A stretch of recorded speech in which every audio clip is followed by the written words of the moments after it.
Boop. Happy Ash Wednesday, February the 17th, 2021. Today's daily Bible readings come to us from Joel 2, 1 through 2, 12 through 17.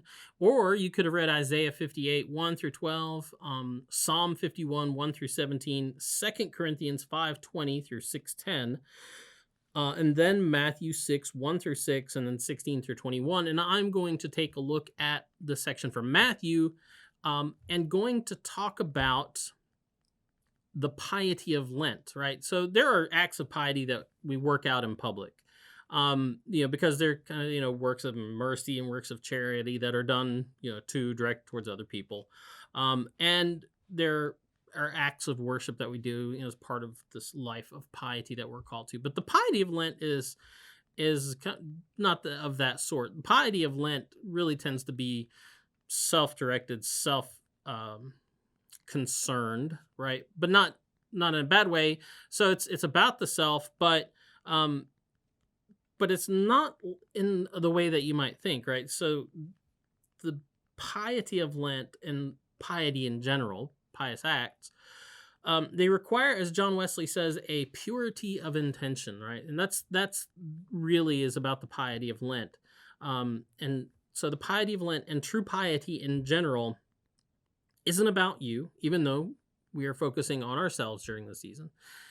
It's about God, right? So that's the text we have here in this 6th chapter of Matthew. And Wesley explains to us that in this 6th chapter of Matthew, Jesus is showing us that all of our actions, and this is a quote from him, from his sermon, oddly enough, on the Sermon on the Mount, because that's where this text is coming from. He says that all our actions, likewise, even those that are indifferent in their own nature, may be made holy and good and acceptable to God by a pure and holy intention. Whatever is done without this, he largely declares is of no value before God. So that's Jesus talking about, if you do all these pious things, but you do them for all the wrong reasons, if you give alms to the poor, you drop your alms off in the alms box and you blow big trumpets and draw a lot of attention to yourself, you didn't do it for God, right? If you fast and you make a big deal out of your fasting so that everybody can look at you and say, oh, gee, look, they're fasting. It's not about God anymore. So they are a pure and holy intention. Whatever is done without this, he largely declares, is of no value before God. Whereas whatever outward works are thus consecrated to God are in his sight of great price. And so the things that you do that are consecrated, directed towards God, those are the things that matter. And that's the risk of Lent. That's the risk of pursuing a life of piety, I guess, but especially this time of year, I see it a lot. The risk of Lent is that we can do all the right things, but do them for entirely the wrong reasons. The good and the good we do to others, let me restate this. The good and the good we do to others for God's sake and theirs. So do good for God's sake. Becomes a means to our own self-gratification and self-satisfaction rather than the proper end in themselves. So the point of doing these things, doing these things is, you do good for the sake of God, and you do good to others for God's sake and for their sake. That's the end in itself, right?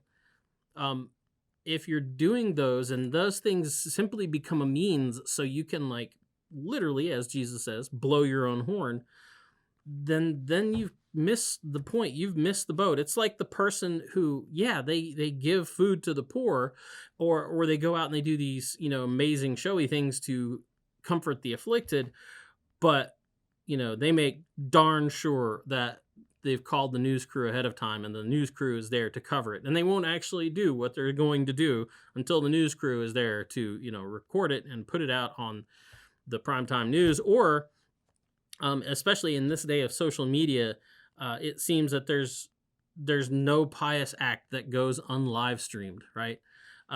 So if the good you would have done for Christ's sake is really for your own sake, have you done much good at all?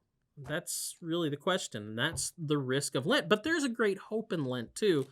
Wesley points out that in that quote I just read, that true piety, right, this purity of intent, can make even the most fleeting and indifferent of our actions, right, the kind of, amazingly, even the seemingly boring things that we do on a daily basis, they can make those actions holy and good and acceptable to God, when done with a charitable, loving heart towards God and our neighbor. And that's sort of the key right there, if you're paying attention. And I would add that also that end, love of God and of neighbor, is an effective way to judge the worth of a good many of our human actions, because if they don't contribute to that good, if they don't contribute and lead you towards that good end, should we even undertake them? So that's the risk and the hope of Lent in this day and age of social media and self-servingness.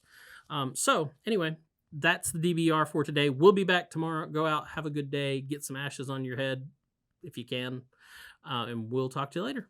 Boop.